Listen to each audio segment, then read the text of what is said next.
Uncle किरण के चले जाने के बाद विंग के डैड विंग के पास आते हैं और उसे कहते हैं, विंग, मैं तुम्हें पूरी आज़ादी देता हूँ कि तुम किसके साथ रहना चाहते हो और तुम क्या करना चाहते हो, वो आखिरी फैसला तुम्हारा होगा पापा। मैं तुम पे जोर नहीं डालूंगा। किरण ने जो कहा वो बिल्कुल सही है। अगर वो चाहे तो वो अधिकार ले सकता है, क्योंकि आखिरकार इवान और निजी उसके ब्लड लाइन है, उसके आने वाले चिराग हैं।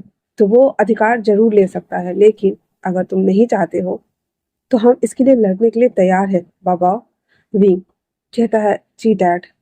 हालांकि विंग काफी घबरा गया था। वो उस फाइल को रख कर उस रेड एनवेलप को लेकर अपने कैबिन में वापस आता है और आकर के बैठ जाता है। हान आते हुए कहता, सर हमें।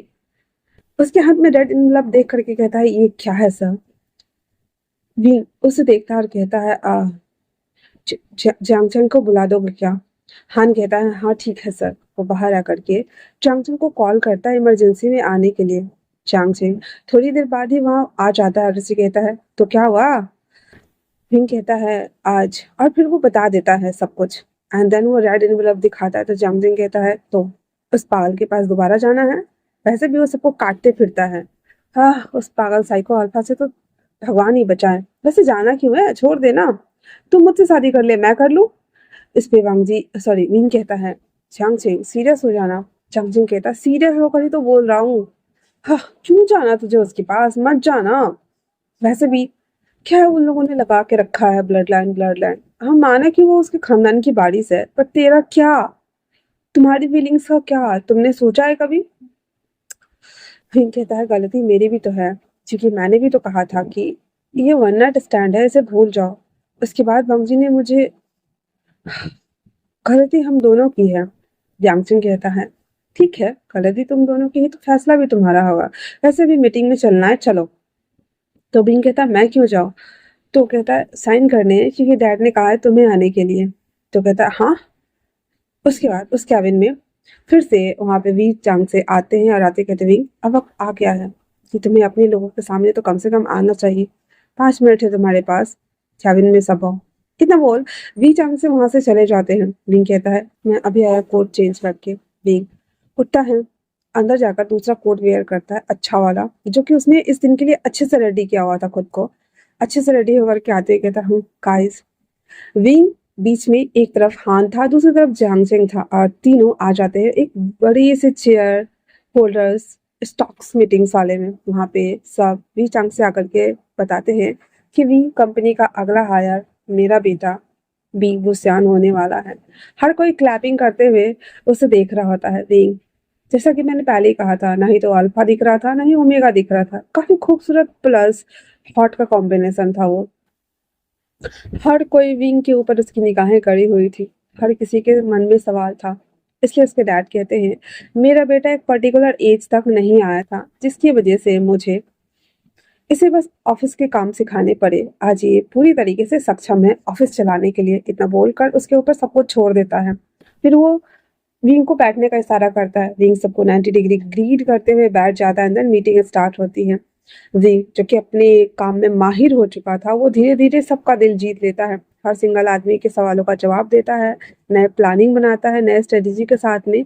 एंड देन वो सभी चीजों को एक्सप्लेन कर देता है। अब वहां पे बहुत सारे लोग नहीं भी खुश थे, लेकिन विंग की बातों से सब, मतलब ऐसे ना, तो कैच कर लेते हैं। वाइब्स मैच हो जाती है, तो वैसे हो गई थी, क्योंकि विंग के अंदर ओमेगा वाले भी गुण थे, जिसकी वजह से ना चाहते हुए भी वहां पे जितने भी लोग थे, अल्फा और बीटा, सब विंग से अट्रैक्ट हो रहे थे। और ये उसके लिए प्लस बेनिक पॉइंट था। जस्ट दैट्स वाई वो मीटिंग्स ओवर हो जाने के बाद विंग जब बाहर आते हैं तो उसके पैर ना कांप रहे होते हैं, क्योंकि वो बहुत ज्यादा नर्वस था मीटिंग्स में। बट फिर भी उसके डैड बाहर आते कहते, विंग तुमने आज बहुत अच्छा किया बेटा, बहुत अच्छा। ऐसे धीरे धीरे करते हुए एक दिन तुम्हें हर कोई जानेगा कि तुम मेरे वारिस हो। अपना नाम खुद बनाओ, ओके ना। विक डैड को गले लगते हुए कहता है, dad I love you, and then thank you dad. फिर विंग, हान और जियांगचंग तीनों अंदर आ जाते हैं। जियांगचंग कहता है, ब्रो तुम तो छा गए। एक पल के लिए मैं भी तुम्हारे ऊपर से नजर नहीं हटा रहा था। अब तो मैं कंफर्म कहता हूँ कि तुम मुझसे शादी कर ले। इतना सुनना हुआ है साथ। कहता है, कम ऑन, कुछ भी, चलो ड्रिंक करने चले क्या। तो जियांगचिंग कह देता मैं ठीक हूँ, चलो चलते हैं, इतना बोल करके, और वो लोग फिर से अपने काम में लग गए थे। शाम के टाइम पे वो लोग वीवीआईपी क्लब आते हैं जहाँ पे जियांगचिंग ने सबके लिए ड्रिंक ऑर्डर कर दिया हुआ था। वही विंग और हान और जियांगचिंग दोनों बैठे हुए थे, तीनों अल्फा थे। दैट्स वाई वहाँ पे बहुत सारी ओमेगास गर्ल और बॉयज को भेजा गया था उन लोगों को एंटरटेन करने के लिए, और साथ में बहुत सारे ड्रिंक्स भी। वो तीनों जब ड्रिंक कर ही रहे होते हैं तो एक दो ओमेगाज ना उन तीनों के आसपास आके मंडराना स्टार्ट कर देती हैं।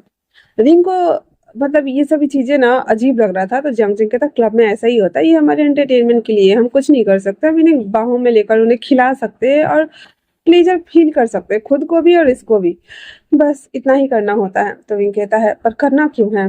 तो जंगजिंग कहता है पीने के बाद किसी और के ओमेगा के ऊपर हाथ मारो, इससे अच्छा है कि तुम इसको यूज कर लो ना। विंग कहता ओ अच्छा ऐसा क्या। इतना बोलकर फिर वो लोग एक एक ओमेगा को पिक कर लेते हैं जो कि उनको ड्रिंक बना बना के दे रहे थे, एंड देन वो लोग पी रहा था। तीनों पीने के बाद टल्ली हुआ पड़ा था और फिर बाहर निकल रहे होते हैं। अनफॉर्चुनेटली उसी क्लब में क्रिस आया था और वांग जी बस मीटिंग करने के लिए। वो जब मीटिंग ओवर करके उस अल्फा से हैंड से करके जा ही रहा होता है कि वांग जी का दिल ना अचानक से फिर से ना धक धक करना स्टार्ट हो जाता है, जिसकी वजह से ये इधर उधर जब देखता है तो विंग जियांगचिंग को पकड़े हुए था, हान उसके कमर में हाथ डाले हुए था, तीनों ने ऐसे हिल डुल के लड़खड़ाते लड़खड़ाते उधर से निकल रहे थे। तो वांग जी कहता है ये यहाँ क्या कर रहा है? तभी क्रिस कहता सर ड्रिंक वाली जगह है, ड्रिंक लेने आए होंगे और यहाँ क्या करेंगे? तो वांग जी कहता है ये फाइल पकड़ो।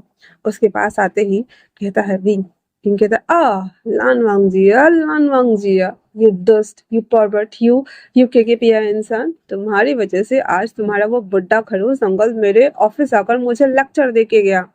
और उसके बाद अपना शर्ट को ना ऐसे जबरदस्ती मोड़ रहा है, खड़ा हो रहा है तो हो नहीं रहा है, खड़ा कर रहा है हो नहीं रहा है, खड़ा हो रहा है हो नहीं रहा है, बुम बुम गिर रहा है।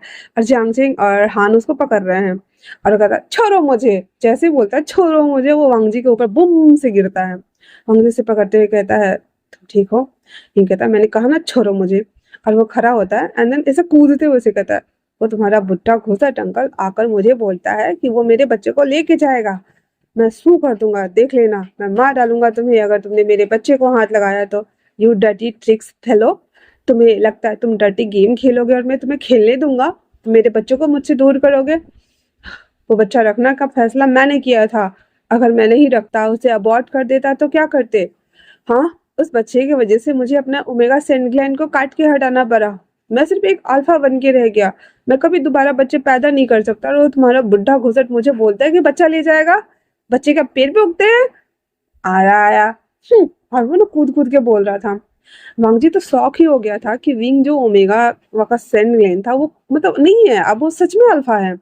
पर फिर भी वांगजी उसे कहता है क्या बकवास कर रहे हो? विंग कहता हाँ, तुम्हें तो मेरी बातें बकवास ही लगेंगी, तुम तो मेरा दूध के धुले आए हो ना, लाइंस जो आए हो, रूड खड़ूस एटीट्यूड से भरा हुआ अल्फा जो अपने सामने सभी ओमेगा इसको पैर की जुती समझता है। क्या कहा था तुमने? मैं गरीब हूँ, मैं गरीब था। जब मैं टी शर्ट पहन के आता था वो टी शर्ट भी मेरे 12,000 के होते थे। मैं किसी को दिखाना नहीं चाहता था क्योंकि मुझे ये रंग बिरंगे चितकबरे कपड़े पहनने की आदत नहीं, ऐसे लगता है जैसे किसी के मैयत में आए हैं, जब देखो तो ब्लैक ब्लैक ब्लैक पहन के घूमते रहते हो। क्या ब्लैक से शादी कर रखे हो तुम? जी बस उसे घूर कर देख रहा था। फिर कहता है ब्लैक और कोई कलर पसंद नहीं आता तुम्हें? कॉलेज में भी black jeans black pant black leather का जैकेट, ऑफिस में भी ब्लैक ब्लैक ब्लैक ब्लैक से शादी करके रखे हो।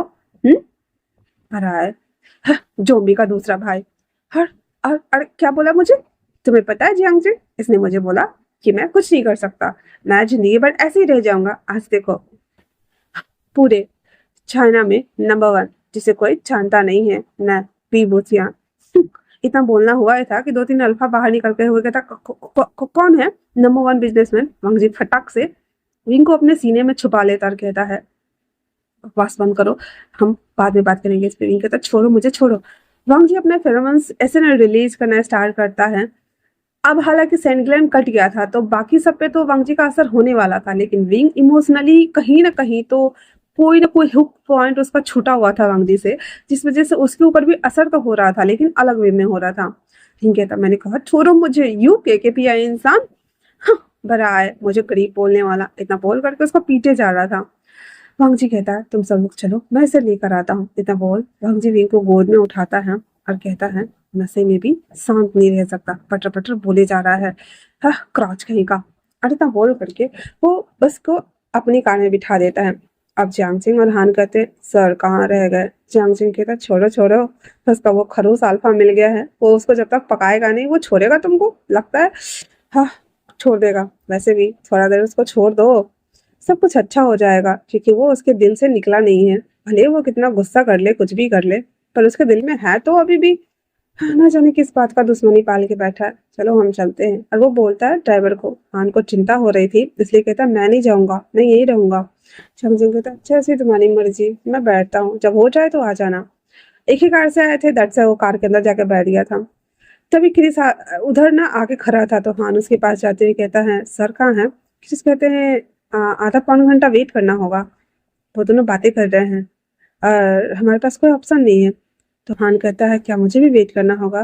कहता तो हान कहता ठीक है फिर हम यहाँ क्या कर रहे हैं। तो क्रिस कहता मेरी कार वहाँ है, दैट्स वाई मैं यहाँ आ गया ताकि मैं तुम्हें बता सकूं। हान कहता है शुक्रिया। हान भी अल्फा था लेकिन उतना ज्यादा हाईटेक अल्फा नहीं था वो, इसलिए वो क्रिस की कंपनी एंजॉय कर रहा था। और इधर वांग जी विंग को आराम से सीट पे लिटा दिया हुआ था और कहता है तो और कोई शिकायत है मुझे तुमसे। कहता हाँ, अपने बुड्ढे घूसट अंकल को बोलना बच्चे लेना नहीं दूंगी मैं, देख लेना कुछ भी हो जाए मैं बच्चा नहीं दूंगी, मतलब नहीं दूंगी। तुम समझते क्या हो अपने आप को, हाँ? जब मन किया तब तब मेरी जिंदगी में आते हो, जब मन किया तब छोड़ देते हो। जब तुमने मेरे साथ नाइट स्पेंड किया था तो क्या मैंने बोला था मेरे साथ करो, हाँ? मुझे पता था जब तुम्हें होश आएगा तो तुम मुझे एहसान गिनाओगे। तुम फिटिसा ओमेगा, मैंने तुम पे रहम कर दिया तो पूरे कॉलेज में बता मत देना कि तुमने ऐसा कुछ किया है। तुम्हें क्या लगता है इसके बाद तुम्हारे पास चांस है, तुम मेरा बॉयफ्रेंड बन सकते हो, ब्ला ब्ला ब्ला ब्ला ब्ला ब्ला जैसे एक्स्ट्रा चीजें। तुम्हें क्या लग रहा था कि मैं वहाँ पे तुम्हारा टेंशन पाने के लिए आया था? मुझे किसी का टेंशन नहीं चाहिए थी, मुझे तो चुपचाप पढ़ाई करके वहाँ से निकलना था ताकि मैं एक दिन कुछ कर सकूं अपने डैड के लिए। उन्होंने मुझे पाल पोस के बड़ा किया, मेरे अंदर अल्फा और ओमेगा दोनों की क्वालिटी थी और मैं बस उन्हें निराश नहीं करना चाहता था। मैं अपने घर का इकलौता बच्चा था, मुझे अपनी मॉम और डैड के सपनों को पूरा करना था, ना कि किसी अल्फा के प्यार में पड़ना था। लेकिन क्या किया तुमने, मेरे साथ नाइट स्पेंड किया तो मैं क्या करता। मैंने तुम्हें बोल दिया कि मुझे तुम्हारी जरूरत नहीं है, क्योंकि हाँ सच में मुझे तुम्हारा एहसान और तुम्हारी जरूरत नहीं थी। तुम लोगों के इमोशंस के साथ में खेलते हो, तुम उसकी भावनाओं को आहत पहुंचाते हो, तुम बस दूसरे के फीलिंग के साथ खिलवाड़ करते हो। और मैं तुम्हें अपने साथ खेलने नहीं दे सकता था, इसलिए मैंने अकेले जिम्मेदारी उठाई है। बिना अल्फा के अपने बच्चों को पाला है मैंने, मैं अपना बच्चा नहीं दूंगा, मैं अपना बच्चा नहीं दूंगा। पंग जी विंग की सारी बातों को सुनकर काफी ज्यादा मायूस हो रहा था, इसलिए वो कहता है ठीक है जब तक तुम्हारा मन ना करे तब तक मत देना, पर क्या मेरा कोई चांस है। जब वो देखता है विंग को तो विंग खर्र करके सो रहा था। वांग जी विंग को ना उठा करके और अपने गोद में दोनों टांगों के बीच में उसे रखता है और उसे अपने सीने से लगा लेता है और कहता है तुमने कहा कि तुम्हारे ओमेगा वाले फेरोमोन्स नहीं है, पर फिर भी ये जो कुछ भी है अल्फा का या ईगमा का मुझे नहीं पता, पर मैं अट्रैक्ट हो रहा हूँ ये बहुत ज्यादा। आज मुझे तुम्हारी ये सारी बातें सुनकर बुरा भी लग रहा है और तुम्हें बाहों में लेकर अच्छा लग रहा है। मैं जानता हूँ कि हम दोनों ने गलतियां कर ली हैं, मैं कोई हक नहीं मांगना चाहता, पर ये सारे एहसास मुझे ना अच्छा फील करवा रहे हैं। क्या क्या हमारा ये एहसास के बदले कोई रिश्ता बन सकता है? क्या मैं तुम्हें महसूस कर सकता हूँ? जब मैं भी उस दिन सो के उठा था तो मुझे यकीन नहीं हो रहा था। नॉर्मली कहने के लिए मैं बैडेस्ट बॉय तो था, पर मैंने कभी किसी के साथ नाइट स्पेंड नहीं किया था। बहुत सारी लड़कियों ने मुझे अप्रोच किया था, पर कभी मैंने किसी के साथ ऐसा कुछ नहीं किया था। मुझे पता नहीं क्यों उन सब में मैंने तुम्हें क्यों चुना वीन, मुझे बिल्कुल नहीं आइडिया। क्या तुम्हारे फेरोमोन्स की वजह से, तुम्हारी वजह से, या तुम मुझे अटेंशन नहीं दे रहे थे इस वजह से, क्योंकि मैं चाहता था कि कोई तो हो जो मेरे बारे में सोचे। और पहली बार जब मैंने तुम्हें देखा तो मुझे बहुत ही ज्यादा क्यूट प्लस ब्रेव दोनों दिखे थे। मुझे नहीं पता क्या हुआ था, मुझे नहीं जानना कि क्या होने वाला है, बट मुझे इतना पता है कि मुझे तुम्हें और अपने बच्चे दोनों को वापस लाना है। अंकल चाहते हैं कि मैं लेकर आऊँ, उनका अपना मोटिव है, पर मैं चाहता हूँ कि मैं पीस पाऊँ, मैं शांति से रहूँ, सुकून में जीऊँ। मैं बहुत भटक चुका हूँ और अब इसमें मेरा थोड़ा-सा स्वार्थ है भी, जिसे तुम्हें बताना ज़रूरी नहीं है, बस करना है मुझे, अपने पीसफुलनेस के लिए। इतना बोल वंग जी फिर से विंग के फोरहेड पे हल्का-सा किस करते हुए उसे बाहों में भरे हुए था। विंग जो कि एकदम खर्र कर रहा था क्योंकि भाई साहब ड्रिंक कर ली थी इन लोगों ने ज़्यादा ही। उसके 10 से 15 मिनट तक वो वैसे रखता है, फिर उसे बाहर लेकर आता है। जैसे क्रिस और हान देखते हैं, तो फिर क्रिस कहता है कार ओपन करो। हान जल्दी से कार का गेट ओपन करता है तो जंग-चंग सो रहा होता है। हंग जी कहता है मैं खुद जाऊँगा इसे घर छोड़ने। क्रिस कार लेकर पीछे आ जाओ। हान कहता है हाँ? तो कहता इतना बोल करके वो वंग जी ना विंग को लेकर के गोद में ही अर्श से बैठे हुए था। अब जांग चिंग जब भी उसके जो मुंडी था ना ऐसे होता है ना, बैठे बैठे ऐसे लुढ़कते रहता है। जब भी जांग चिंग का कद्दा वंगजी से टकराता वंगजी एक हाथ मारता उसके मुंडी पे और बेचारा हमारा जांग चिंग धड़फड़ा के उठ जाता और उसे देखते हुए फिर से अपने आप को संभालने की कोशिश करता, लेकिन वो फिर से टुन ऐसे करते हुए फाइनली उसे घर लेकर आता है, जहाँ पे हान कहता है सर मैं ले जाऊं, तो कहता है नहीं मैं छोड़ देता हूँ। इतना बोलने के साथ वो विंग को लेकर बाहर आता है। वहीं दूसरी तरफ हान जो था वो जियांगजिंग को भी लेके आ गया था क्योंकि वो दोनों बहुत ज्यादा टून थे। आते ही हान जियांगजिंग को कहता है आपको कहाँ छोड़ दूँ, कौन से गेस्ट रूम में। तभी उसकी मोम आती कहती तुम सबने ड्रिंक की है, तो कहता प्लीज मैम रूम बताइए। फिर उसकी मोम कहती है हाँ ठीक है ये वाले गेस्ट रूम में ले जाके सुला दो जियांगजिंग को, और तुम भी चाहो तो काउच पे सो सकते हो। जियांगजिंग हान कहता है ठीक है। फिर वो हान था वो जियांगजिंग को लेकर काउच पे पटक देता है और खुद भी जाकर के उधर ही लेट जाता है क्योंकि भाई अब इन लोगों के अंदर ना प्राण पखेरु बचे नहीं थे। वांग जी जब उसे लेकर आया था विंग को तो उसकी मॉम एंड डैड दोनों हाँ करके देख रहे थे। तो वांग जी बिना कुछ बोले सीधे ऊपर जाता है, विंग का डोर ओपन करता है जहाँ पे निंगजी सो रहा था। हरिवान अपने कमरे में था, उसके बगल में उसे लिटा देता है, उसके शूज उतार देता है। उसकी मॉम ना दौड़ के ऊपर आई थी देखने के लिए कि कर क्या रहा है। कोट उतार करके और शर्ट थोड़ा सा ढीला वाला करके नीज ऊपर थोड़ा सा खींच किया था, उसको ऐसे टक कर दिया हुआ था।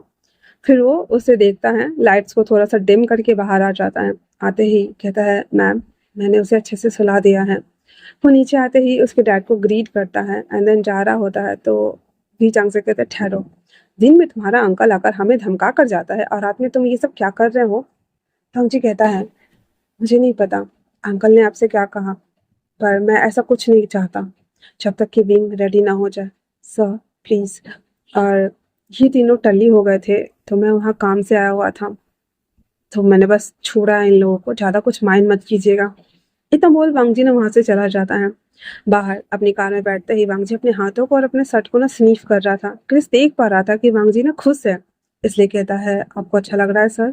वांगजी कहता है इतने दिनों बाद ऐसा लग रहा है जैसे कि मुझे सुकून मिल गया। क्रिस क्या इसे ही सुकून कहते हैं।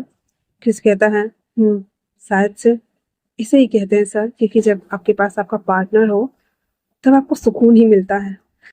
ये बोल करके और वो वहां से वांगजी को लेकर चला आता है। पूरे रास्ता वांगजी ना बिल्डिंग देख रहा था, बाहर की बिल्डिंग्स, बट वो बहुत बहुत ज्यादा खुश था क्योंकि आज सच में उसने विक्ट्री तो नहीं कह सकते लेकिन हाँ 1% या 2% या 1.5% तक का तो दिल जीत ही लिया था। ये सोचते हुए वो बहुत ज्यादा हैप्पी था एंड देन खुद से कहता है जब इतना कर लिया है तो आगे भी कर ही लूंगा।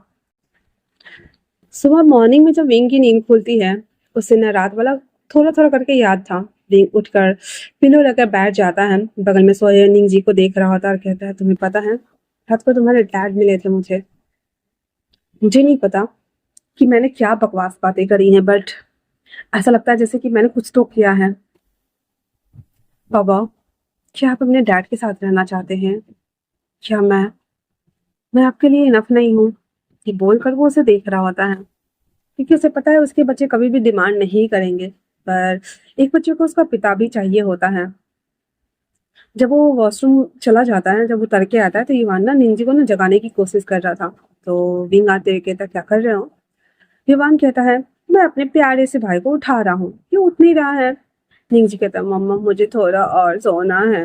हिवान कहता है तुम्हें पता है मैं किसकी पिक्चर लेके आया हूँ? मैं हीरो अंकल की पिक्चर लेकर आया हूँ, देखो ना इनका ना आज बिलबोर्ड पे पिक्चर लगा है। ये बोलकर युवान वंगजी की पिक्चर दिखा रहा होता निंगजी को। निंगजी उसे कहता है वाह हीरो अंकल। वैसे मम्मा पता है नानू क्या बोल रहे थे मुझे कि आप ना इनसे शादी कर लो ताकि मुझे डैड मिल जाए, आप इनसे शादी कर लो ना। विंग तो हाँ करके दोनों बच्चों को देख रहा था। युवान कहता सच में? तो निंगजी कहता नानू ने मुझसे ऐसा ही बोला, प्लीज प्लीज प्लीज मॉम आप हाँ कर दो ना ताकि नानू आपकी शादी इनसे करा दे और हमें डैड मिल जाए, हैंडसम डैड, है ना? तो युवान कहता है मॉम हाँ वैसे आइडिया बुरा नहीं है, मुझे नहीं पता कि हमारे डैड कौन थे और मुझे जानना भी नहीं है, पर क्या आप इनसे शादी कर सकते हो? ये सच में बहुत अच्छे हैं, इसने नींग जी की जान बचाई और साथ में मुझे भी मॉल में ढूंढ के नानी माम के पास छोड़ के आए थे, है ना? तो विंग कहता है क्या सच में आप चाहते हैं कि आप अपने डैड के साथ रहें? तो दोनों बच्चे कहते हैं हाँ। विंग किसी और पर्पस से बोल रहा था, वो दोनों कुछ और समझ रहे थे। विंग कहता पैरों तले मानो जमीन ही खिसक गई थी। देन वो दोनों बच्चे को गले लगाते हुए कहता है बाबा और हमने जो इतना सब कुछ किया आपके लिए वो खुद भी नहीं है। हिवान और निंजी पहले दोनों सैंटी हो गए थे। निंजी कुछ नहीं बोलता है पर हिवान कहता है मॉम हमने कब कहा कि आपने नहीं किया? अगर आप नहीं होते तो हम यहाँ नहीं होते मॉम। अगर हमसे कोई गलती हो गई है तो आई एम सॉरी, हम कभी भी डैड का डिमांड नहीं करेंगे। हम तो बस चाहते थे कि रैंडम पर्सन की तरह मेरे भी डैड स्कूल आते, मैं भी बताता कि मेरे डैड सुपर कूल है, हैंडसम है। दैट्स इट मॉम, कुछ नहीं। इट्स ओके मॉम, आप बहुत अच्छे हैं और आपने कभी भी हमें किसी चीज़ की कमी नहीं होने दी। I am really sorry mom, मेरी वजह से आप हर्ट हो रहे हैं। विंग कहता है नहीं ऐसा कुछ नहीं है, मुझे ना रेडी होना है, मैं जा रहा हूँ। इतना बोल विंग ना वहां से चला गया था क्योंकि विंग का ना फिर से मूड स्विंग्स हो रहा था। एक तो वो हैंगओवर का वजह से, दूसरा बच्चों ने उसकी ऐसी की तैसी कर दी थी। मिंजी कहता है क्या मम्मा को हमने ज्यादा परेशान कर दिया, वो परेशान लग रहे हैं। वान कहता है पता नहीं, मुझे नहीं पता, बट हमें मम्मा को ना मनाते रहना चाहिए। एक दिन मम्मा तो मान जाएंगे ना इनसे शादी करने के लिए, क्योंकि भाई बेटा भी तो पापी की तरह ढीठ है। फिर निंजी कहता है पर मम्मा का क्या? इस पे वो कहता है वैसे आज मैं इनसे मिलने जाऊंगा, तुम चलोगे? निंजी कहता है पर मैं तो बीमार हूं ना। कहता है बुद्धू तुम तो बीमार ही रहते हो हर 4 दिन पे, दवाई ले लो ना, ठीक हो जाओ ना, इतना क्यों बीमार पड़ना तुम्हें? तो निंजी मुंह बनाते हुए कहता है पर मैंने खुद से जानबूझकर बीमार नहीं किया है। तो विमान कहता है ठीक है, मैं तुम्हें लेके चलूंगा, ओके ना? दोनों बच्चे गुरमिनटी कर चुके थे, आज तो हम पापा जी से मिलेंगे जी, पापा जी हम आ रहे हैं जैसे। उसके बाद विंग रेडी होकर आता है, दोनों बच्चों को रेडी करके स्कूल छोड़ देता है और वो ऑफिस आ जाता है और अपना काम कर रहा था। तो विंग को मन नहीं लग रहा था क्योंकि रात वाली सारी बातें विंग को नहीं याद आ रहा था, कैसे वो कूद कूद के वांगजी को डांट रहा था और कैसे कैसे बोल रहा था। कार में वो आते सो गया था तो उसके बाद का उसे कुछ याद नहीं है, पर उससे पहले वाला उसे सब याद था। तो वो सोच रहा होता है, हाँ अपना सर पकड़े हुए यात्रा कहता है सर पर कौन सा हमने ड्रिंक ले लिया था, माथा अभी भी दर्द हो रहा है सर, मेरा मन नहीं कर रहा काम करने का। विंग कहता है 2 घंटे सो जाओ, मैं कर लेता हूँ। तो हान कहता पक्का सर? कहता जाओ। बेचारा उधर ही सोफे पे वो पड़ गया था और विंग ना अपना काम कर रहा होता है चुपचाप से। वो बीच में 1-2 बार उठ के कॉफी भी खुद ही लेकर आया था और काम कर रहा होता है। अब इधर छुट्टी के टाइम पे बेबी को लेने के लिए अमूमन नानी वगैरह जाती थी। तो जो युवान था और निंगजी, वो कह देता है नानी को कि आप ना निंगजी को लेकर घर जाओ, मुझे एक इम्पोर्टेंट काम है, बहुत ज्यादा इम्पोर्टेंट। तो उसकी नानी कहती क्या काम है? युवान कह देता है नानी मॉम एक्चुअली स्कूल में ना एक एक्स्ट्रा क्लास है तो मैं थोड़ा देर में आऊंगा। यहाँ नहीं हो रहा है, हम बच्चे जा रहे हैं एक साथ ग्रुप स्टडी करने के लिए। तो वो दूसरा बच्चा को एवरी रेंडमली पकड़ लेकर कहता है 1 घंटे में बस आ जाऊंगा मॉम।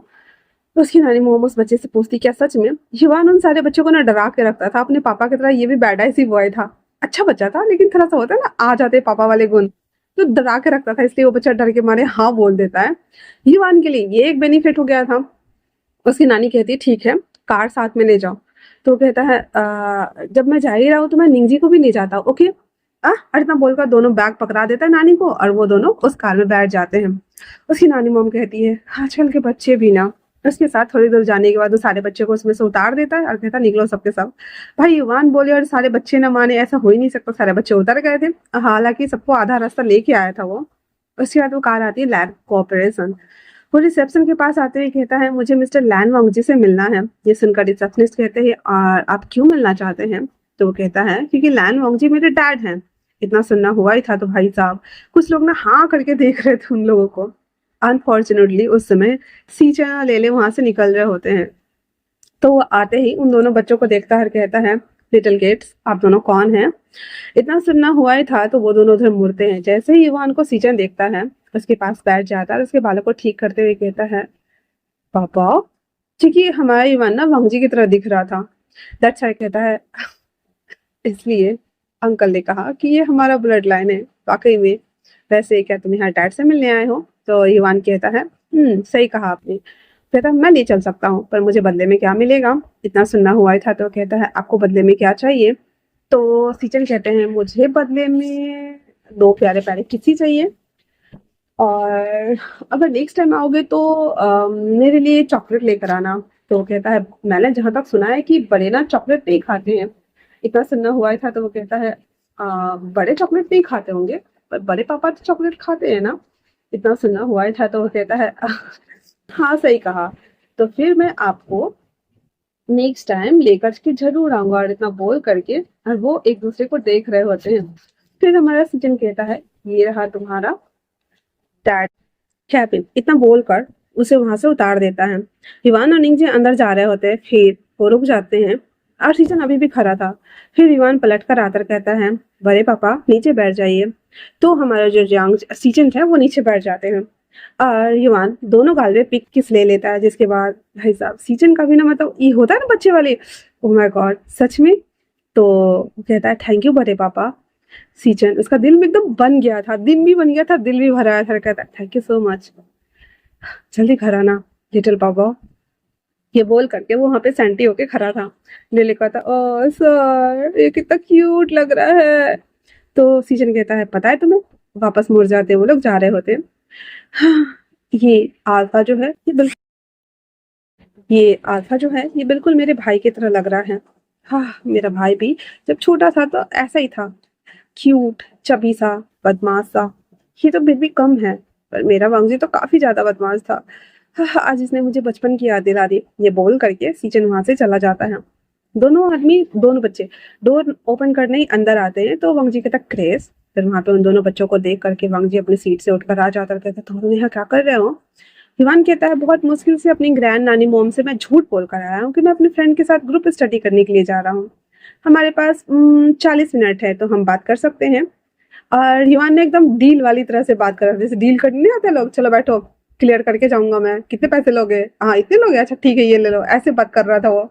वांगजी उसकी बात सुनकर हंसते हुए कहता है ओ तो डील करनी है? युवान कहता है सवाल मोम का है तो डील तो करनी है ना। वांगजी अपना फाइल बंद करते हैं आता बैठता है और क्रिस को मैसेज करते हुए कहता है कुछ चोको चिप्स चॉकलेट पैनकेक्स कुछ कोल्ड ड्रिंक्स वगैरह लेकर आओ। क्रिस कहता है हाँ ये सब आप खाने वाले हो? तो वांगजी कहता है नहीं जल्दी लेकर आओ। उसके बाद कहता है हाँ बोलो। हिवान कहता है वैसे मेरे भाई की तबीयत खराब भी है तो मुझे जल्दी जाना है आपको पता ही है। तो वांगजी कहता है निंगजी यहाँ आओ। निंगजी डर रहा था तो हिवान कहता है जाओ जाओ। इतना बोलकर उसे उठाता कहता जाओ बुद्धू ये हमारे फ्यूचर में होने वाले डैड है। वांगजी भी लाइक हाँ। फिर निंगजी उसके पास आता है और वांगजी फिलहाल से उसे गोद में ऐसे चिपका लिया हुआ था क्योंकि उसे बॉडी से अभी भी विंग वाली स्मेल आ रही थी। वांगजी को काफी अच्छा लग रहा था। एंड देन कहता है हाँ तो बोलो मेरे फ्यूचर में होने वाले बच्चों। वान कहता है एक डील है एक ब्लैंक पेपर लाएंगे। छोड़ो मैं ही ले आता हूँ बताओ मुझे। तो वो प्रिंटर मशीन के पास दिखा देता है। वो लेकर आता है और कहता है यहाँ पे आपके साइन चाहिए मुझे। डील ये है कि मैं चाहता हूँ कि आप मेरी मम्मा से शादी कर ले और मेरे डैड बन जाए। तो वांगजी कहता है क्या ये तुम्हारी मम्मा ने कहा? तो फन कहता है आपको क्या लगता है मेरी मम्मा ऐसा कुछ बोल सकती हैं? वांगजी कहता है सही कहा तुम्हारी मम्मा के अंदर अकड़ तो बहुत है पर शादी क्यों करनी है? हिवान कहता है क्योंकि आप मेरे आइडल हो और आपने मेरी जान बचाई सॉरी आपने निंगजी की जान बचाई और मुझे मेरी मदद भी की। तो आप अच्छे हो कुल मिलाकर मेरी नज़रों में। और आप घर भी आए मम्मा को भी लेकर आए। मैंने देखा था आपको कि आप कल मम्मा को घर छोड़ने आए थे। तो मैं चाहता हूँ कि आप मम्मा का ऐसे ख्याल रखें क्योंकि मम्मा पता नहीं किसी बैड एस अल्फा की वजह से वो हार्ट ब्रोकन फील होकर बैठे हुए हैं और उस अल्फा को वो निकाल नहीं पा रहे हैं, जिसकी वजह से उन्हें हर अल्फा से चिढ़ होती है। हाँ, मैं चाहता हूँ कि आप उनका दिल जीते। मैं आपको बता सकता हूँ कि मम्मा को क्या पसंद है, कैसे रहना पसंद है, या क्या खाना पसंद है, और डेट भी फिक्स कर सकता हूँ। तो डील डन समझो। भंगजी कहता है, तो इसी के लिए मैं तुम्हारी मम्मा से शादी करूँ? तो युवान कहता है, तो क्या हम बच्चे आपको पसंद नहीं है? आपने कहा था कि मैं आपके जैसा दिखता हूँ, तो आपके पास अच्छा मौका है ना। अगर आप डील नहीं कर सकते तो ठीक है, कोई बात नहीं। हाँ, मैं जा रहा हूँ। इतना बोल कर वो उठ जाता, कहता निंजी चलो। निंजी उसकी गोद से जैसे ही ऐसे उठने को होता है, उसे डिजीनेस जैसा फील होता है और वो ऐसे गिर जाता है। भंगजी फटाक से उसे गोद में ले लेता है, कहता है ऐसे क्या हुआ, हॉस्पिटल चलते हैं। क्रिस ना सब कुछ लेकर आ गया था और आते कहता सर, पर देखता है कि वंगजी ना बच्चा को लेकर खड़ा है। कहता ये क्या हो रहा है सर? जब वो निंजी को देखता है, कहता ओ माय गॉड, ये तो हॉस्पिटल वाला बच्चा है सर। फिर उसे कहता है ओ शिट, इसे यहाँ लिटाइए। इतना लिटा करके उसे जल्दी से ना एक मीठा वाला चॉकलेट उसके मुंह में डाल देता है, क्योंकि जो हमारा निंजी है ना, वो वीक होने से जल्दी से बेहोश हो जाता था, ग्लूकोज कम हो जाता था बॉडी में उसका। थोड़ी देर बाद उसे आँख खुलता है और वो जब उठ के बैठता है तो कहता है युवान, मुझे थकान हो रही है। युवान कहता है मैं यही हूँ बाबा, सब ठीक है। भंगजी ना निंजी को गोद में ले लेता है और कहता है बाबा आप ठीक तो हो ना, हम हॉस्पिटल चले क्या? कहता है नहीं नहीं, ये होता रहता है, अभी मैं पूरी तरीके से ठीक नहीं हुआ हूँ ना, इसी वजह से मेरा ग्लूकोज लेवल घट जाता है और मुझे डिजीनेस आते रहते हैं। मैं ठीक हो जाऊंगा डैड। राम जी को भाई साहब, अब तो इस बंदे ने सोच लिया नहीं, ये बच्चा मुझे ही चाहिए, जैसे भी चाहिए। तो वो ईवान से कहता है डील मंजूर है। ईवान कहता है ठीक है, अब मुझे जाने का वक्त हो गया है, और ये सारे चिप्स और चोकोस हमारे लिए हैं ना, कोई बात नहीं, हम इसे ले जा रहे हैं। इतना बोलकर उसमें से दो दो वो ले लेता है। तो वांगजी कहता है पूरा ले लो। वो कहता है घर जाऊंगा तो नानी माँ को बताना पड़ेगा ना, कहाँ से लेके आया, क्या बोलूंगा, इसलिए अभी हम इसे सीक्रेट रखते हैं। इतना बोलकर वो दोनों नीचे आते हैं, जहाँ वांगजी न्यूजी को लेकर कार में बिठाते हुए कहता है अच्छे से जाना, और हाँ ये मेरा नंबर है, घर पहुंचते ही मुझे कॉल करना, ओके ना। इवान के पास फोन था, दैट्स व्हाई उसमें वो उसका नंबर सेव कर लेता और कहता है okay dad, I mean future में होने वाले डैड, मैं आपको पक्का कॉल करूंगा। इतना बोलकर और वो वहां से निकल जाते हैं। वांगजी आज फिर से खुश था और क्रिस को कहता क्रिस, क्या ये पॉसिबल है कि मेरी लाइफ भी नॉर्मल हो जाए? तो क्रिस कहता है वैसे आपकी लाइफ नॉर्मल ही है, आप तो एम्प्लॉय के ऊपर गुस्सा करते हैं ना, आपके ऊपर सिर्फ अंकल गुस्सा करते हैं। वैसे ये अच्छा मौका है आप दोनों को एक दूसरे के पास आने का।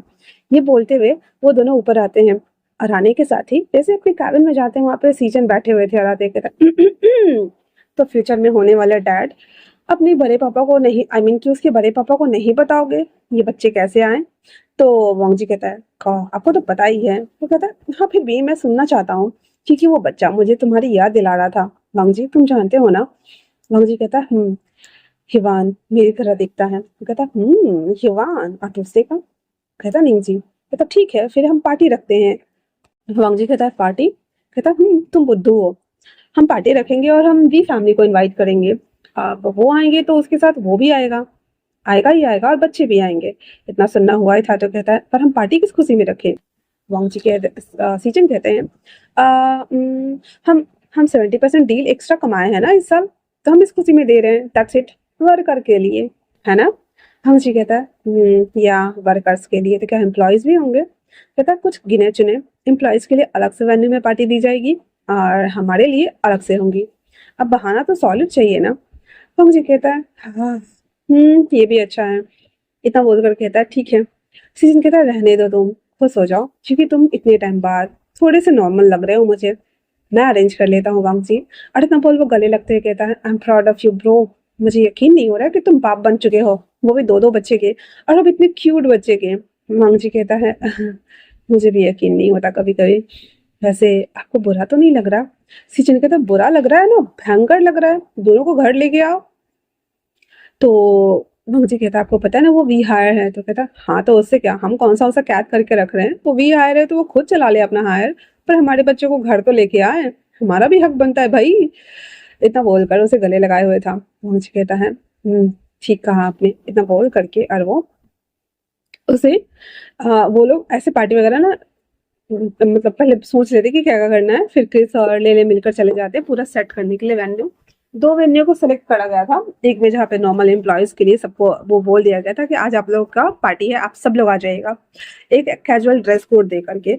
अब इधर इन लोगों को भी सबको ग्रीटिंग्स भेज दिया गया था, क्योंकि शाम को पार्टी होने वाली थी और वीवीआईपी ग्रीटिंग्स जाने के बाद तो आना तो तय था। अचानक से हुआ था, उसमें रीजन भी लिख दिया गया था। अंकल को जब ये बात पता चलती है तो पहले तो उन्हें समझ नहीं आया, फिर टीचर ने उन्हें कॉल करके सबको समझा दिया, तो अंकल भी काफी खुश हो गए थे। वहीं दूसरी तरफ हमारा जो सीचन का दूसरा सेक्रेटरी मेंग्या था, वो काफी सालों से उसके साथ काम कर ही रहा होता है। और यहाँ पे एक तो सीचन और जियांग चेन के बीच में अनबन होती रहती थी, एक अजीब सा अट्रैक्शन था, पर इन दोनों के बीच में लव नहीं था। हाँ, मेंग्या को थोड़ा सा बुरा तो लगता था, लेकिन सीचन ने ही मेंग्या को हायर किया हुआ था और अभी तक शादी नहीं करी हुई थी इन लोगों ने, तो फिर भी वो उसे देखता है, देन कहता है तुम ये आ जाना, इतना सुनना हुआ था। तो वो कहता है मैं। सीचर उसके कान में कहता है अलग से इनविटेशन दो क्या, बोला ना आ जाना, और अच्छे वाले ड्रेस पहन कर आना, ओके ना। फिर उसके बाद वो लोग वहां से निकल जाते हैं पार्टी में। वंग जी और सब लोग ना एक दूसरे से बातें बातें कर रहे थे, वंग जी वेट कर रहा था कि विंग कब आएगा कब आएगा कब आएगा कब आएगा। तो ऑलमोस्ट ना पौन घंटा बाद फाइनली पता चलता है कि भी फैमिली आ रही है। वंग जी बात करते करते गेट की तरफ भी देख रहा था और बात भी कर रहा था, क्योंकि उसे विंग को देखना था। अब इधर वी चांगसे, कांगसे सेरेन, बाओसे सेरेन एंड विंग, युवान, निंगजी और साथ में हान सब आए हुए थे।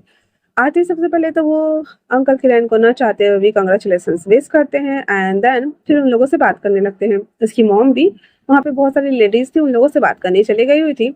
उसकी नानी मॉम भी निंगजी को ले गई हुई थी। अब बच गया था युवान। तो युवान कहता है हान अंकल से, अब आप बच्चे हो क्या? हान कहता नहीं तो कहता जाओ आप भी किसी ओमेगा को ढूंढो, पटाओ, बात करो, थोड़ा एंटरटेन करो, क्या आप मोम के पीछे घूमते रहते हो? तो हान कहता है हाँ पर मेरा काम है। तो कहता है मेरी मोम बच्ची नहीं है, जाओ, और उसको वहां से भगा देता है। उसके बाद हिवान भी वहां से भाग जाता है। विंग जो कि आके खड़ा हो गया था और सब लोग अपने अपने रास्ते चले गए थे, विंग ने वंग जी को देख रहा था और वंग जी विंग को देख रहा था। अब जैसे विंग पलटता है, वहां पे पूरी फैमिली गायब और कहता है कितना एम्बैरेसिंग है, मेरी पूरी फैमिली मुझे छोड़ के कैसे जा सकती है। आसपास देख रहा है, कोई नहीं था। युवान भी भाग गया था विंग जी के पीछे। उसके बाद वांग जी जैसे विंग के पास आने वाला था, विंग एक ड्रिंक उठाता है, अब भाग जाता है वो दूसरे लोगों से बात करने के लिए। अब हालांकि विंग को कोई जानता तो नहीं था, बट फिर भी वो साइड में ना जा करके ऐसे खड़ा हो गया था। वांग जी कहता है ये अभी भी बदमाश है, कुछ तो करना पड़ेगा। सीचन उसके पास आते हुए कहता है "हाँ, तुम्हारा वो अल्फा ओमेगा इग्मा जो भी है बहुत बदमाश है, देखो तो अकेले जाके खड़ा हो गया, तुम्हें नहीं लगता कि उसे कंपनी देनी चाहिए? और मुझे नहीं लगता कि वो किसी को जानता भी है, उसे लो और इंट्रो करवाओ। तो होंग जी कहता है उसने सोचा है कि वो अपने ऑफिस के सालगिरह के दिन सबके सामने आएगा, तो मैं ये नहीं कर सकता ना। सिचिन कहता है ये भी सही है, पर तुम जाके बात तो कर सकते हो, जाओ मैं देखता हूँ। होंग जी ड्रिंक लेकर के उसके पास आता है और उसे ऑफर करते हुए कहता है क्या ये तुम लेना चाहोगे? रिंग इधर उधर देखते हुए कहता है क्या आप मुझसे कह रहे हैं? मतलब पूरे अक्कर में। मंग जी कहता है यहाँ कोई और है क्या? रिंग कहता है नहीं, पर मुझे नहीं चाहिए ड्रिंक्स, मेरे हाथ में है। इतना बोलकर वो एक घूंट लेता है। रिंग नर्वस हो रहा था, वंग जी पूरा दिख रहा था। वंग जी ना उसके बगल में खड़ा हो जाता है आराम से, फिर वो सब लोगों को देख रहा होता है, फिर उसके हाथ को ना धीरे धीरे करते हुए पहले टच करता है। टचवुड वाली फीलिंग के बाद सीधा उसके पूरे हाथ के पंजों को अपने पंजे में फंसा लेता है। कहता है ये क्या? रंग जैसे खींचते हुए ना दूसरी तरफ ले आता है। युवान कहता है यस ये हुआ ना। और उसके बाद कहता निंगजी चलो अब हमारा काम हो चुका है। तो निंगजी कहता क्या किया हमने? युवान कहता बुद्धू तुम्हें जानना नहीं है, बस पेरेंट्स को एंगेज रखना है, मम्मा के बारे में पूछे तो बोलना कि वो दूसरे लोगों से बातें कर रहे हैं, ओके ना। वंग जी विंग को लेकर के एक कमरे में आ गया था और आते ही उसे बेड पे पटक देता है और उसके ऊपर आके चढ़ गया हुआ था। तो विंग कहता है ये क्या करने की कोशिश कर रहे हो? वंग जी कहता है क्या लगता है तुम्हें क्या कर रहा हूँ? विंग कहता है मुझे नहीं पता और अंदर जाना चाहिए हमें, है ना? वंग जी कहता है किसने कहा था तुम्हें इतना हॉट बनकर आने के लिए? विंग कहता है हाँ मैं और हॉट नहीं दिख रहा हूँ। वंग जी कहता है तुम मेरे पॉइंट ऑफ व्यू से देखो, ये क्लीवेज किसने कहा था तुम्हें सबको रिवील करके दिखाने के लिए? इतना बोल करके भाई उसके नेक पे ना बाइट मार देता है। विंग चिल्ला पड़ता है, कहता क्या कर रहे हो जंगली बीस्ट इंसान, हटो मेरे ऊपर से। और इतना बोलकर उसे धक्का देकर उठा देता है, कहता मुझे बाहर जाना है। हम जी बैक से हक करते हुए कहता है प्लीज मत जाओ ना, मैं इसे फील करना चाहता हूँ। विंग उसकी हैंड को हटाता है, कहता है हद में रहो, मेरे साथ कुछ करने की कोशिश बिल्कुल मत करना। इतना बोलकर वो वहां से गुस्से में वापस जैसे आया था वैसे निकल जाता है। पक्षी कहता है मैं तुम्हें हर्ट नहीं करना चाहता, पर मैं सच में तुम्हें चाहता हूँ। नहीं प्लीज। और वो भी उसके पीछे आता है। तब तक विंग ना भाग के आ गया था और वो आते ही ड्रिंक उठा लेता है, खुद को नॉर्मल करने के लिए थोड़ा सा 2 घूंट लेता है एंड देन जानबूझ करके किसी-किसी से बात करना स्टार्ट कर दिया था। अब वहाँ पे ना इस चक्कर में थोड़ा-सा बैड-एस अल्फाज बिज़नेसमैन थे, उसके पास जाकर के विंग ना उन लोगों से बात कर रहा था। वंग जी भी आया था तो उसे दूसरे-दूसरे बिज़नेसमैन ने ऐसे ना कैच कर लिया हुआ था एंड वो उन लोगों से बातें कर रहा था। विंग जब वो बातें कर रहा था तो एक ना विंग को ना ऐसे लस्टफुल आइज़ के साथ में देख रहा था और उससे बातें भी कर रहा था। उसके बाद वांग जी ना उन लोगों को देख भी रहा था और उन लोगों से बात भी कर रहा था। थोड़ी देर बाद देखता है कि वो ना विंग को ना ऐसे पकड़ के ना कहीं लेके जा रहा है। वांग जी उन लोगों को एक्सक्यूज करता हुआ जब तक आता तब तक मतलब होता है ना रूम वाले एरियाज, तो वो गायब हो गया था गली में। वांग जी कहता सेट कहाँ गया वो। फिर वो अपने आप को ना ऐसे एक्सहेल इनहेल करता है और विंग को फील करने की कोशिश करता है, क्योंकि अब हालांकि विंग के पास ओमेगा फेरोमोन्स नहीं था पर हार्ट टू हार्ट कनेक्शन तो वांग जी का था भाई। दैट्स वाई अपने आप को बंद करता है आँख। बंद करने के साथ ही उसे फ़ील करने की कोशिश करता है, क्योंकि एक अल्फ़ा अगर आस-पास हो अपना ओमेगा तो आहट भी सुन सकता है, इसलिए वो फ़ील करता है उस फेरोमोन्स को जो विंग रिलीज़ करते जा रहा था। धीरे-धीरे करते हुए वो उस गेट के पास था। वहाँ से 2 डबल अल्फ़ा फेरोमोन्स आ रहे थे, जिसे देखने के साथ कहता है 2-2। जब वो अंदर आता है तो देखता है कि विंग को ना ऐसे मुँह में कपड़ा डाल करके वो दोनों ना उसकी ड्रेस को अनड्रेस करने में लगे हुए थे, जिसे देखने के साथ ही वांग जी कहता क्या कर रहे हो? वो दोनों आता कहता है ये हमारे साथ खुद एंजॉय करने के लिए आया हुआ है देखो। अभी विंग भी लाइक वो कर रहा होता है क्योंकि वो होश में नहीं था पर होश में भी था। वांग जी कहता है वो मीरा है। इतना सुनना हुआ कहता है अच्छा। फिर वांग जी फिर उन दोनों को दांत वांत तोड़ देता है और कहता है अभी बताता हूँ। क्रिस को कॉल करके बुलाता है और कहता है इन दोनों को लेकर वेयर हाउस में बांध के रखे तो मैं कल निपटता हूँ। और तब तक वांग जी ना विंग के ऊपर कोट डाल दिया हुआ था। उसके बाद उसके मुंह से कपड़ा निकालते हुए कहता है क्या तुम इन दोनों के साथ अपनी मर्जी से आए थे? हाँ। विंग कहता है नहीं, वो मुझे ड्रिंक पिला करके ले आया हुआ था और मैं अपनी मर्जी से नहीं आया था। मैंने उसे कहा कि मैं अल्फा हूँ पर उसे समझ नहीं आ रहा था। तो वांग जी कहता है कैसे समझ में आएगा? तुम्हारे अल्फा कह देने से कोई अल्फा मान लेता है क्या? तुमने कभी देखा है तुम अपनी बॉडी को? हाँ, तुम्हारी बॉडी अल्फा की नहीं लगती है विंग, पीछे से अट्रैक्टिंग लगती है। विंग भी लाइक हाँ? तो कहता है हाँ, और मुझे माफ कर देना। इतना बोल करके और वो उसे गले लगा लेता है और कहता है तुम्हारे इस फेरोमोन्स की वजह से मैं अपना कंट्रोल खो दूंगा, पर मैं ऐसा नहीं करना चाहता। मैं तुम्हारी नजरों में दोबारा नीचे नहीं गिरना चाहता। मैं जानता हूँ कि मैंने गलत किया है, मैं कुछ नहीं कर सकता इसका, तो मुझे तुम्हें सेव करना है। कितना बोल करके अजय हमारा वांग जी था ना विंग के लिप्स को कैप्चर करता है, देन उसे किस करना स्टार्ट करता है। किस करने के साथ ही अपने फेरोमोन्स को रिलीज करते जा रहा था और उसके नेक पे ना बाइट करता है। आ, और उसके बाद फाइनली मंगजी ने उसे बाइट कर दिया हुआ था, जिसकी वजह से उसके जितने अंदर का जो कुछ भी था वो विंग फील कर पा रहा था और विंग के अंदर जो कुछ भी था उसे रिलीज कर पा रहा था, क्योंकि ये फिलहाल से करना जरूरी था। जिस ड्रग के वजह से विंग की हालत खराब हो रही थी और वांगजी और विंग फिलहाल से फिजिकल होने के मूड में बिल्कुल नहीं थे और विंग के लिए बचाने के लिए कोई दूसरा ऑप्शन भी नहीं था वांगजी के पास, क्योंकि वो हार्म कर देता वांगजी उसकी उस हरकत की वजह से। बाइट करने के साथ ही विंग बेहोश हो जाता है और वांगजी कहता है मुझे पता है होश में आने के बाद तुम चिल्लाने वाले हो, पर मैं तुम्हें एक्सप्लेन करूंगा, क्योंकि तुम मुझे एक्साइटेड करते और फिर हम फिजिकल हो जाते और मैं तुम्हें हॉट नहीं करना चाहता विंग, पर मुझे तुम्हें बचाना था इस रिंग की वजह से। और ये बोलते हुए उसके कपड़े को ठीक करता है और कहता बेवकूफ कहीं का, यहाँ आने पर भी रिवीलिंग ड्रेस पहनना होता है इनको। उसके बाद वो 10 मिनट वेट करता है। 10 मिनट बाद जब विंग होश में आता है अपने नेक को ना पकड़ के मुंह बना के बैठा हुआ था। क्रिस उसके सामने में ड्रिंक ला के रख देता है, थोड़ा सोवर वाला, और वहां से वो बाहर चला जाता है। विंग ना वांगजी को घूरते हुए ड्रिंक पी रहा होता और कहता है तुमने जानबूझ के किया ना, ताकि तुम मुझे अपना बना सको। मैं इस बाइट मार्क को नहीं मानूंगा। वांगजी कहता है किसने कहा मानने के लिए, मैं तो बस तुम्हारी जान बचा रहा था, पर ना तुम मेरे ऊपर होते और राइट कर रहे होते हैं। विंग था शर्माते हुए कहता कुछ भी। वांगजी कहता है सोच लो तुमने किस तरह का ड्रिंक लिया था। विंग को भी पता था कि हाँ भैया उन लोगों ने गड़बड़ तो कर दी हुई थी, इसलिए वो कहता है हाँ ठीक है हमें चलना चाहिए, और हाँ इसके बदले में मैं तुम्हें थैंक यू बोल सकता और कुछ भी नहीं। वांग जी कहता है एक हक तो कर ही सकते हो, इतना तो मेरा हक बनता है ना। विंग कहता है बकवास बंद करो। वांग जी कहता है उन लोगों के साथ नाइट स्पेंड करने के लिए तैयार हो गए थे, मुझे हक भी नहीं कर सकते क्या? इतना बोलकर उसके पास आता है, जबरदस्ती उसे गले लगा लेता है और कहता है इसे फील करो। वांग जी अपने फेरोमोन्स को रिलीज करता है ताकि विंग ना और ज्यादा काम हो जाए, क्योंकि उसकी बॉडी हीट बढ़ रही थी और वांग जी फील कर रहा था इसलिए अपने फेरोमोन्स को रिलीज करने के साथ ही उस जहाँ पे बाइट किया हुआ था उसे फूंक देता है, क्योंकि वहां से ब्लड आ रहे थे, हल्का हल्का दर्द हो रहा था। तो और उसके बाद कुछ देर ऐसे ही रखता और कहता अब ठीक है चलो। नहीं, वो तो बस हाँ करके उसे देख रहा होता है। उसे लग रहा था शायद उसे टच करेगा, कुछ करेगा। अब इनके दिमाग में ये आ रहा था। फिर वो कहता धत तेरी की क्या सोच रहा हूँ मैं। फिर वो दोनों बाहर आते हैं और वापस से पार्टी में आ गए थे। आधा घंटा से गायब थे दोनों, इसलिए इवान आते हुए कहता है मॉम डैड आप दोनों साथ में। विंग कहता है हाँ। कहता है हाँ। वैसे अंदर चलिए, इतना बोलना हुआ ही था। तो आता है, फिर उनके सारे फैमिली वाले एक ही साथ थे। धीरे धीरे करके लोग भी चले गए हुए थे। विंग भी कुछ कुछ लोगों से मिल रहा था, जान रहा था। वांगजी भी उसके पीछे पीछे मंडरा रहा था। विंग जब भी हंस के बात करता, वांगजी उसे घूर कर देखता, क्योंकि हमारा वांगजी का जलकुकरा मोड ऑन हो गया था। लाइक 1 2 3 जलकुकरा मोड ऑन। जलकुकड़ा बनके घूम रहा था वो, इधर से उधर उधर से उधर। सब कुछ के हो जाने के बाद पूरी लैंड फैमिली थी और वी फैमिली थी। सब लोग डिनर करने के लिए बैठे हुए थे। तो अंकल किरण फिर से सुरताल छेड़ते हुए कहते तो बरखुरदार आपने क्या सोचा है। विंग कहता है किस बारे में। तो अंकल किरण कहते हैं कि आपके डैड ने बताया नहीं आपको। तो कहता डैड क्या बताना था। उसके डैड कहते हैं किरण मैंने पहले ही कहा था आखिरी फैसला मेरा बच्चा का होने वाला है। तो विंग कहता कोई मुझे बताएगा बातें किस चीज की हो रही है। तो अंकल किरण कहते हैं यही कि या तो तुम हमें हमारे हायर्स दे दो या फिर तुम वांगजी से शादी कर लो। भाई साहब ये सुनना हुआ था तो वांगजी के हाथ रुक जाते हैं। विंग शॉक ठोकर देखते हुए कहता अच्छा तो फिर से आप लोगों ने डर्टी प्ले ट्रिक्स किया है।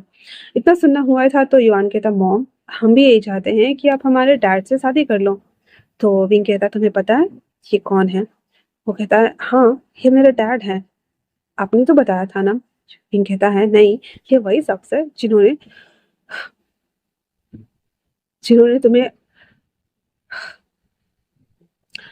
तुम्हारी मम्मा को कहा कि तुम गरीब हो, तुम कुछ नहीं कर सकते, तुम्हारी औकात नहीं है उसकी ओमेगा बनने के लिए, तुम उसके साथ रहना चाहते हो इवान। इवान कहता मॉम वो बहुत पहले की बात है, डैड बदल गए हैं प्लीज। उसकी मॉम कहती है मैं यकीन नहीं कर पा रही हूँ इवान तुम ये बोल रहे हो। इवान कहता है हाँ क्योंकि मैंने इनसे बात की है और इन्होंने मुझे बताया कि इन्हें बुरा फील हो रहा है। अब ये सॉरी बोलकर भी ये कुछ तो कर नहीं सकते, इसलिए हम लोगों ने डील की है ताकि डैड आपसे शादी कर ले और ये प्रूफ कर सके कि वो अच्छे फादर हैं। तो विंग कहता है हाँ वो अच्छे फादर तो बन सकता है, वो अच्छा भाई भी बन सकता है, लेकिन वो अच्छा अल्फा कभी नहीं बन सकता। क्रिस कहता है I am so sorry sir interrupt करने के लिए, लेकिन आप जिन लोगों के साथ अभी थोड़ी देर पहले थे अगर सर नहीं आते तो आपकी हालत कुछ और होती। ये सुनकर तो विंग काफी डर गया था। पूरी फैमिली वाले क्रिस को घूर कर देख रहे थे। उनसे चिल्लाते तक क्रिस क्या बकवास कर रहे हो। तो क्रिस कहता आई एम सॉरी सर, ये ऐसे कैसे आप पे सीधा इल्जाम लगा सकते हैं, माना कि ये ये वो आई एम रियली सॉरी सर। अरे तब बोलकर साइड हो जाता है। विंग कहता है अच्छा तो ये सब क्या तुम्हारी प्लानिंग नहीं हो सकती मुझे इम्प्रेस करने के लिए। वांगजी कहता है तुम्हें जो सोचना है तुम सोच सकते हो। उसके डैड कहते हैं क्या बात है मुझे कोई बताएगा।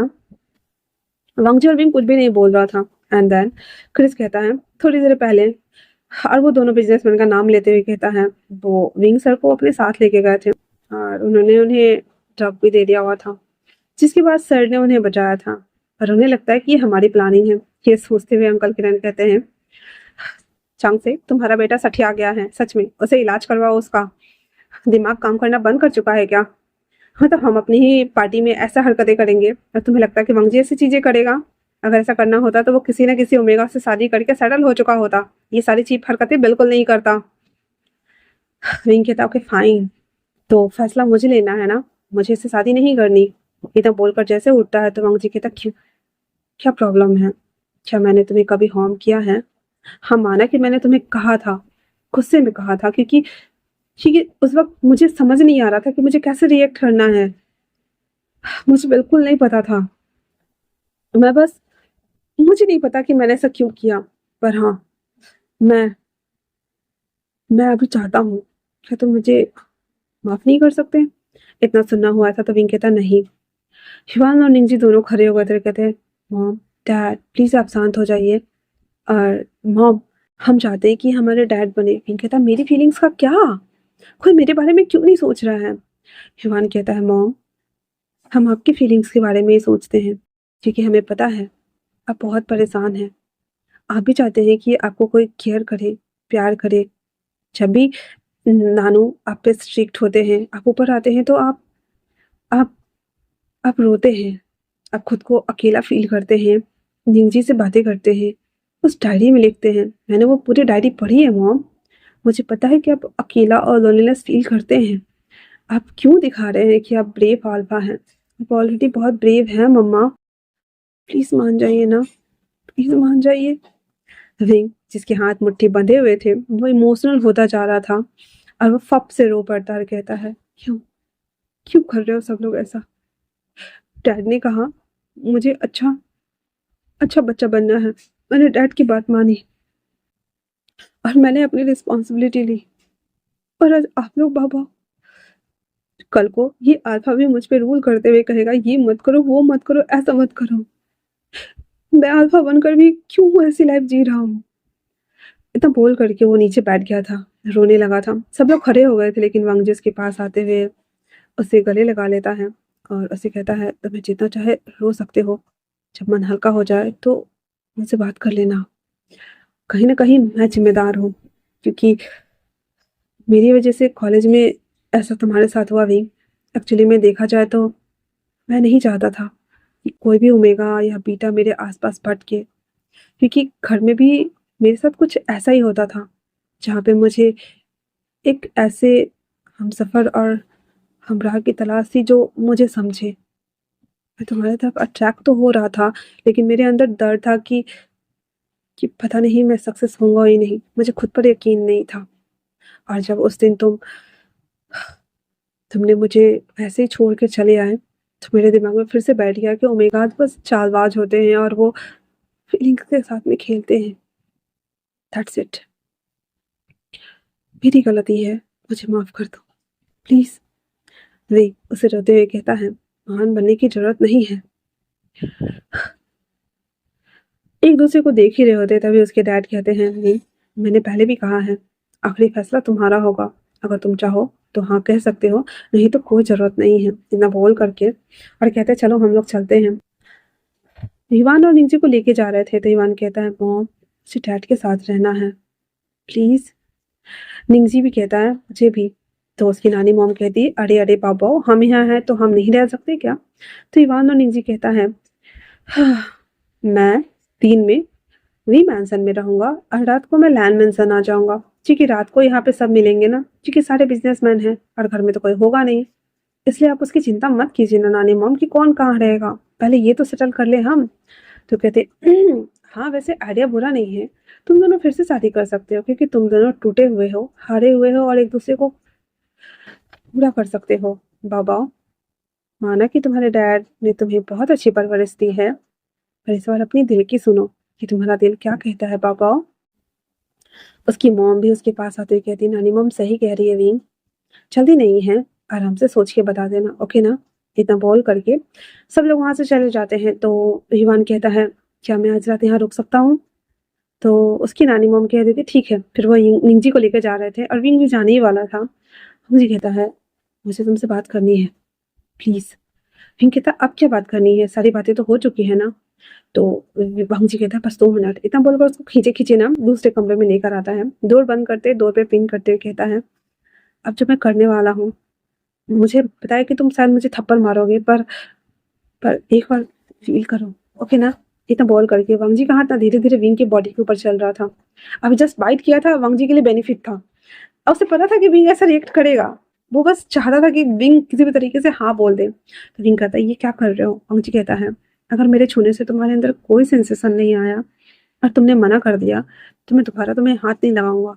बट अगर थोड़ा-सा भी, तो फिर तुम्हारी इस ना को मैं हाँ ही समझूँगा। खुद को प्रिपेयर कर लो भी। इतना बोल करके वांग जी फिर से उसे टच करना स्टार्ट करता है। ऑलमोस्ट ना मतलब 3-4 मिनट तो विंग ना खुद को बर्दाश्त करता है बहुत ज़्यादा। पर वांग जी को भी लग रहा था कि ये बहुत खुद को बर्दाश्त कर रहा है। वो हार नहीं मानना चाहता था, दैट्स व्हाई उसके कान के पास ना नोज़ ले जाता है एंड देन उसे स्लाइड कर रहा होता है। सबसे सेंसिटिव एरिया कमर होता है एंड देन नोज़ कान के पास होता है। बीच में जहाँ पे सेन ग्लैंड होता है वो होता है और भी 1-2 है जिसका मैं नाम नहीं लूँगी। तो वांग जी को अच्छे से पता था ये बात, दैट्स व्हाई वो वहाँ पे वो उसे टिकलिंग कर रहा था। विंग ना धीरे-धीरे करके अपने फेस को टर्न करते हुए उसकी साँसें गहरी हो रही थी। वांग जी एक इविल वाले टच वाले स्माइल करता है, देन कहता है अपने मन में मेरा काम हो गया। और वो अपने फेरोमोन्स को रिलीज करते हुए उस बाइट को ना दोबारा किस करना शुरू कर देता है। सब करे जा रहा था, करे जा रहा था, करे जा रहा था, करे जा रहा था। फाइनली विंग ना ऐसे खींचते हुए धक्का दे देता है उसे, कहता है क्या करने की कोशिश कर रहा हो। विंग कहता है तुम्हारी हाँ, और तुम्हारी हाँ मुझे मिल गई विंग। विंग अपने आप को देखता है जहाँ पे वो बहुत बुरी तरीके से हाँफ रहा था, और वांग जी कहता है मुझे बस यही चाहिए था, क्योंकि मुझे पता है तुम्हें फील हो रहा है विंग। विंग कहता है ऐसा कुछ नहीं है। वो वहां से जैसे निकलने को होता है, वांग जी फिर से उसे खींचता है, देन किस करना शुरू कर देता है बहुत बुरी तरीके से। विंग बहुत ज्यादा छटपटाते हुए उसे दूर करने की कोशिश कर रहा था, पर वांग जी उसे ना ऐसे उसके टंग सहित उस लिप्स को कैप्चर करके सब कर रहा था, क्योंकि वांग जी हार नहीं मान सकता था इस वक्त, तो बिल्कुल भी नहीं। ये सब कुछ कर लेने के बाद उसे छोड़ता और कहता है अब कैसा लग रहा है। विंग के पैर ना काम करना बंद कर चुके थे, और वो ऐसे ना लड़खड़ा के गिरने वाला था। वांग जी उसे उठाकर पेट पर लेके आता है, कुछ नहीं करता, बस एक फिंगर से उसके पूरे बॉडी को टच कर रहा था। और उसे कहता है इस एहसास में खोना नहीं है तुम्हें। विंग जो कि आउट ऑफ ब्रस्ट होते हुए कहता है छोड़ो मुझे, क्या चाहते हो तुम कि हाँ कर दूं मैं? क्या चाहते हो? मुझे पता है जब मैं हाँ कर दूंगा तो मुझे फिर से दोबारा से हर्ट करोगे, और मैं हर्ट नहीं होना चाहता। मुझे डर लगता है तुम्हारे रिजेक्शन से, मुझे डर लगता है बॉन्ड के टूटने से, ये जो ये जो अनकॉन्शियसली हमारे बीच बना है उसे खोने से। मुझे नहीं रहना। फंगजी कहता है ट्रस्ट मी प्लीज बी। इतना बोलते हुए उसके ऊपर आकर उसे पाट पाट कर रहा होता ताकि वो नॉर्मल हो जाए। विंग बहुत ज्यादा फफ करते हुए गुस्सा कर रहा था, और धीरे धीरे करके उसे रिलीज करते हुए उसे शांत कराता है और कहता है इसे एहसास करो विंग, क्योंकि मैं जानता हूँ हम दोनों सच में बहुत ज़्यादा बेवकूफ़ हैं, एक नंबर के ढक्कन। पर अब सब ठीक करने का वक्त आ गया है अपने बच्चे के लिए। उसे उसका डैड चाहिए ना, और मुझे मेरा पीस प्लीज़। इतना बोलते हुए उसे देख रहा था। रिंग हाँफते हुए उसे कहता है क्यों कर रहे हो? पंकजी कहता है क्योंकि क्योंकि मैं पूरी दुनिया के सामने में भले ही जीत जाऊँ, पर मैं तुमसे हार जाता हूँ, और मैं इस बार हारना नहीं चाहता। मैं तुम्हें चाहता हूँ प्लीज़ भी। विंग उसे देखते हुए कहता है सिर्फ इसलिए कि ताकि तुम्हें तुम्हारा ब्लड लाइन मिल जाए। मुझे कहता है कम ऑन विंग, मैं किसी भी ओमेगा के साथ सोऊंगा तो क्या वो मुझे बचा नहीं देगा? कैन यू इमेजिन, मेरी शादी नहीं हुई है अभी तक। विंग ने एक हाथ मारता है उसको खींच के और कहता है वही तो आ गए ना अपनी औकात पे। मुझे कहता है हो तुम्हारे सवालों का जवाब दिया है मैंने। विंग कहता है हाँ तो मैं पूछूंगा तो तुम ऐसे बोलोगे मुझे? मुझे कहता है हाँ तो कैसे बोलना है? विंग कहता है तुम नहीं बोल सकते, तुमने तो कहा था कि मैं तुम्हारा ओमेगा हूँ, तुम मुझसे शादी करने वाले और ये बच्चे हमारे हैं, जो तुम्हें मुझे मनाना चाहिए और इफर्ट करना चाहिए और मनाना चाहिए, लेकिन तुम हो कि तुम्हें दूसरी ओमेगा से बच्चे पैदा करने हैं। मुझे तो बस हाँ करके विंग को देख रहा था, क्योंकि विंग का पीवी वाला मॉड ऑन हो गया था। अंदर बोलते हुए कहता तुम बहुत बुरे हो, सच में तुम बहुत बुरे हो। मैं मना करूंगा तो तुम मान जाओगे क्या? मैं मैं कहूँगा कुएं में कूद जाओ जाकर तो तुम कूद के आओगे क्या? मैं कहूँगा हाँ रिवर में जाकर कूद जाओ तो कूद के आओगे क्या? ऐसा थोड़ी होता है, तुम ऐसे कैसे कर सकते हो? तुम बहुत बुरे हो वांग जी। ऐसे करते हुए ना वांग जी को ना वो पीटे जा रहा था विंग की ऐसी हरकतें देखकर। पहले तो वांग जी हाँ करके उसे देख रहा था, बाद में हंसते हुए कहता ओ गॉड विंग, मुझे लगा था तुम सच में अल्फा हो। पर तुम्हारी सारी हरकतें हाँ, अच्छी है। इतना बोलकर उसके दोनों हाथों को पकड़ते हुए उसे अपने करीब करता है और उसे कहता है तो फिर ये अल्फा कुछ और करना चाहता है। इतना बोल उसकी तरफ बढ़ता भी कहता क्या कर रहे हो? बंगजी कहता वही जो तुम्हें चाहिए, मुझे पता है कि तुम्हें क्या चाहिए और तुम्हें चुप कैसे कराना है। इतना बोलने के साथ ही उसे किस करना स्टार्ट कर देता है। किस करके जब उसे छोड़ता है, विंग तब तक नॉर्मल हो रहा था। वंग जिसके कान में धीरे से कहता है तो मैं इसे हाँ समझ लेता हूँ। विंग कहता है मैंने हाँ नहीं कहा। वंग जी कहता हाँ मुझे पता है तुमने हाँ कह दिया है, तुम चाहे कुछ भी कर लो तुम हाँ ही बोलोगे। ये कहता मैंने नहीं बोला। वांग जी कहता हाँ मुझे पता है तुमने हाँ बोला है ना। इतना बोल कर उसके हैंड नीचे नीचे जा रहे थे और विंग कहता है स्टॉप। वांग जी कहता देखा तुमने हाँ बोला है, वरना मैं इसके अंदर फिंगर भी डाल सकता हूँ। इतना सुनना हुआ था तो विंग बेचारा अंदर से लेके बाहर तक हिल गया था। कहता है तुम ऐसा नहीं कर सकते। वांग जी कहता है वैसे मुझे उस रात का कुछ याद नहीं है। तो विंग कहता है मेरे घर वाले मेरा वेट कर रहे हैं, मैं जा रहा हूँ। इतना बोलकर जब उठता है तो वांग जी ना उसे खींच कर अपने गोद में बिठाता है। वांग जी ना उसके ऐसे पूरे बॉडी को चाँद के पकड़े हुए थे, कहता है बहुत जल्द मुलाकात होगी। एकदम बोलने के साथ उसे छोड़ देता है।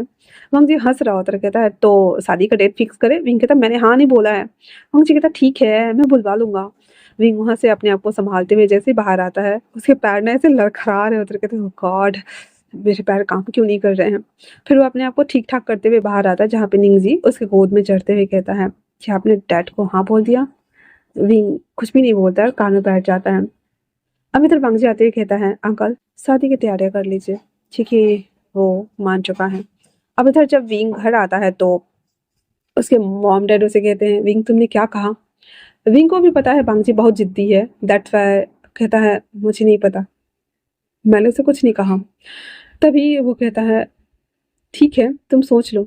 तो विंग निंगजी को लेकर ऊपर चला जाता है। युआन वांगजी के साथ उसके रूम में आते हुए कहता है वाह डैड तो ये आपका कमरा होने वाला है। वांगजी कहता है तुम दोनों भाइयों के लिए अलग से भी कमरे बनवाने हैं मुझे, बट तुम्हारे मॉम ने अभी तक हाँ नहीं कहा है। तो युआन कहता है आपको भी पता है मॉम जितना गुस्सा करती है दिखाती है ऊपर से होती नहीं है, तो आप ट्राई करते रहो डैड, आप मना लोगे उसे।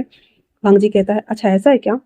युवान कहता है एक बेनिफिट बताऊं। तो कहता मॉम को ना आर्किड बहुत पसंद है, आप उन्हें सेंड करो, रोज लेटर्स लिखो या फिर कुछ अच्छा बना कर दे दो। तो वांग जी कहता है ये सारे काम ओमेगा को होता है।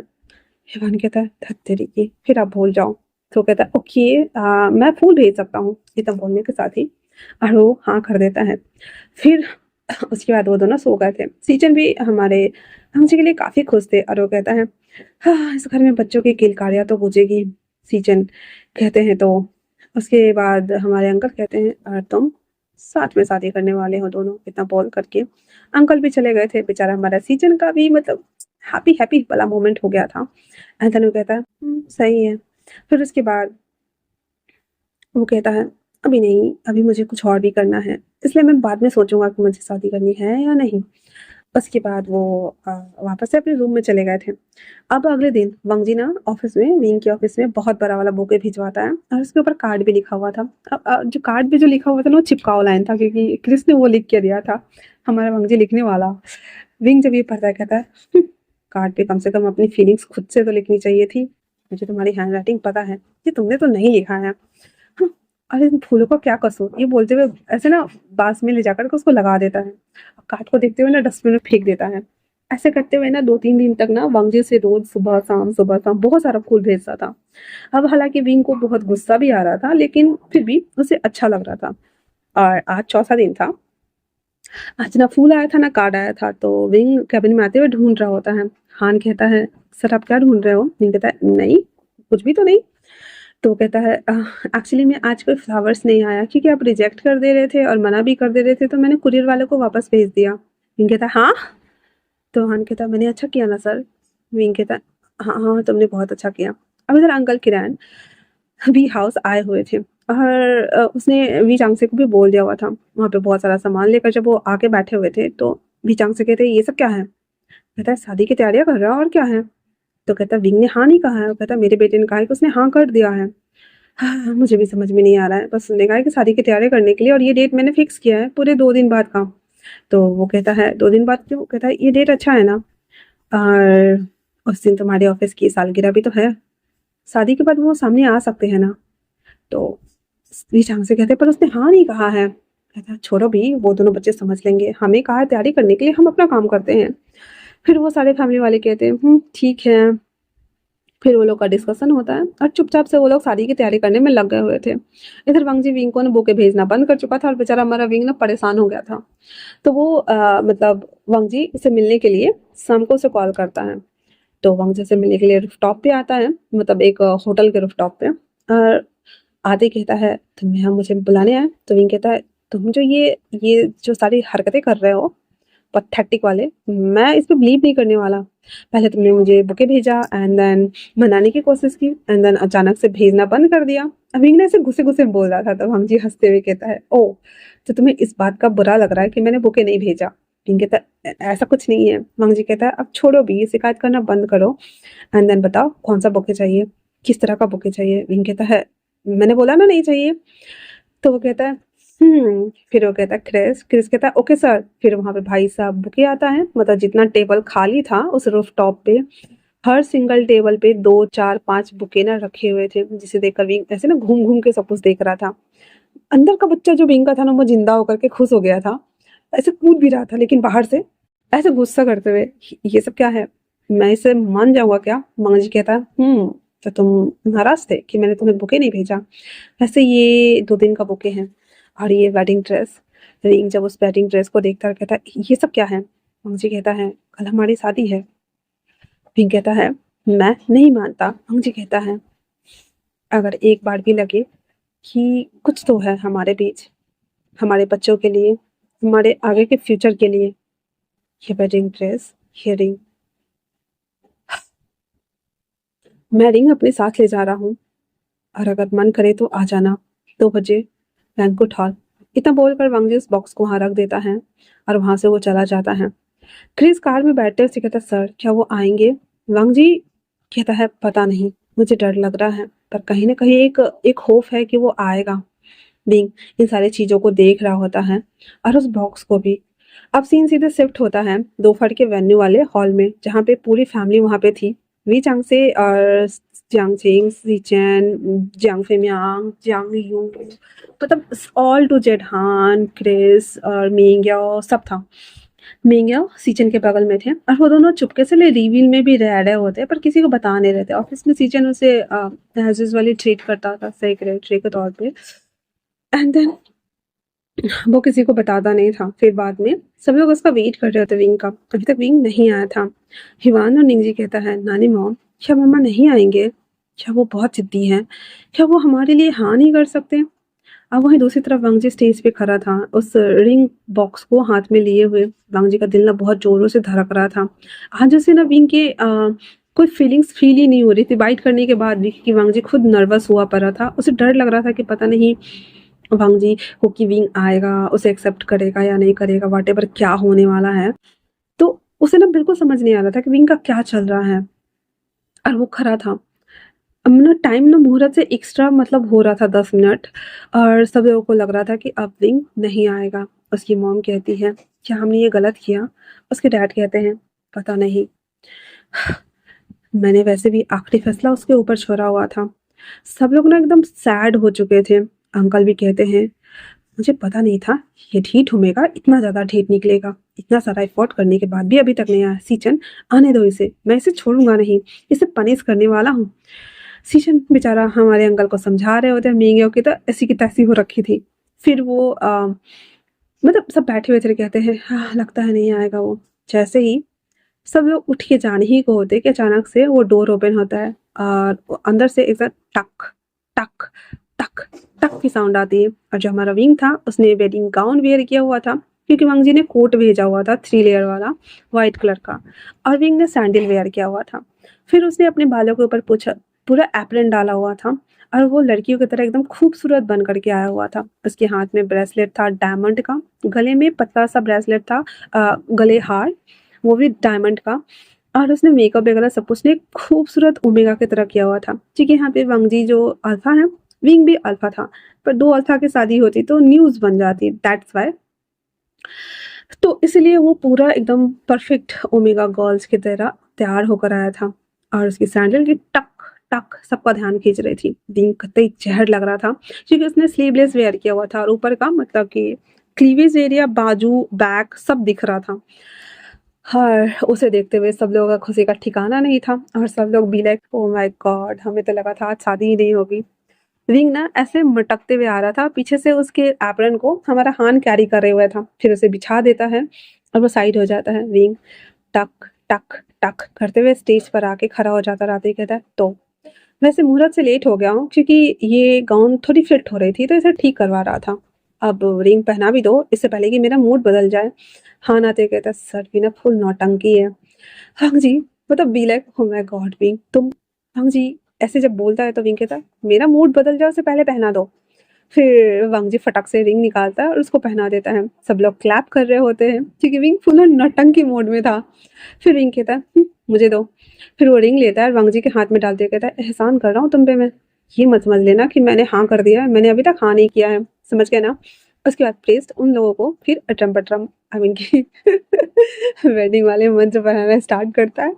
फिर वो लोग बाउज लेते हैं एल्डर एंड सिस्टर को, फिर एक दूसरे को, एंड देन फाइनली किस करने का टाइम आ गया था। रिंग कहता है, हाँ, तो मिस्टर डैड शादी मुबारक हो। वांग जी उसे देखते ही कहता है मिसेज मॉम शादी मुबारक हो। इतना बोलकर दोनों किस करते हैं एंड देन सब लोग भाई क्लैप कर रहे होते हैं। विंग हमारे स्टाइल से एक पैर ऊपर उठा करके पोज देके पिक्चर्स क्लिक कर रहा था और वांग जी कहता है ये वाला रूप काफी अच्छा लग रहा है तुम्हारा।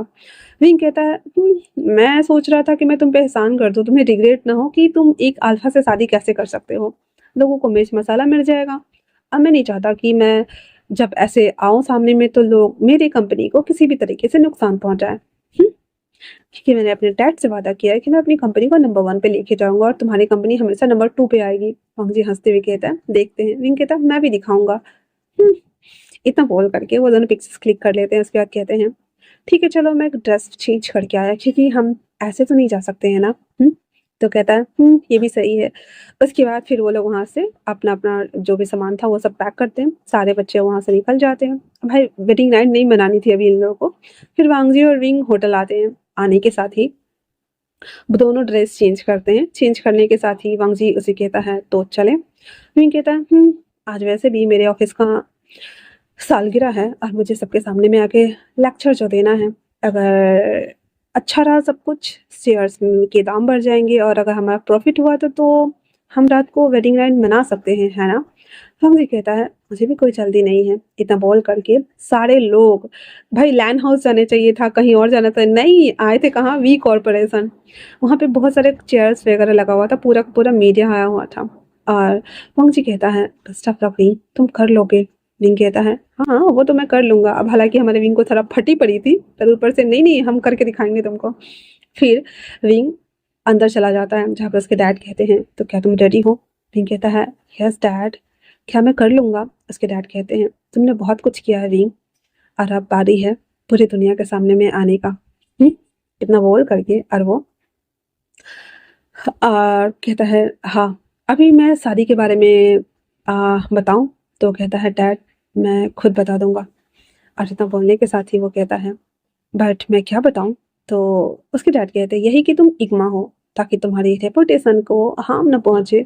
और वांगजी अल्फा है। आप सबको जो भी लगे कि बच्चे तुमने पैदा किए हैं या फिर वांगजी ने, ये तो बात की बात है, कौन देखने आ रहा है। फिर कहता है डैड इसमें भी आप जियो पॉलिटिक्स खेल रहे हो।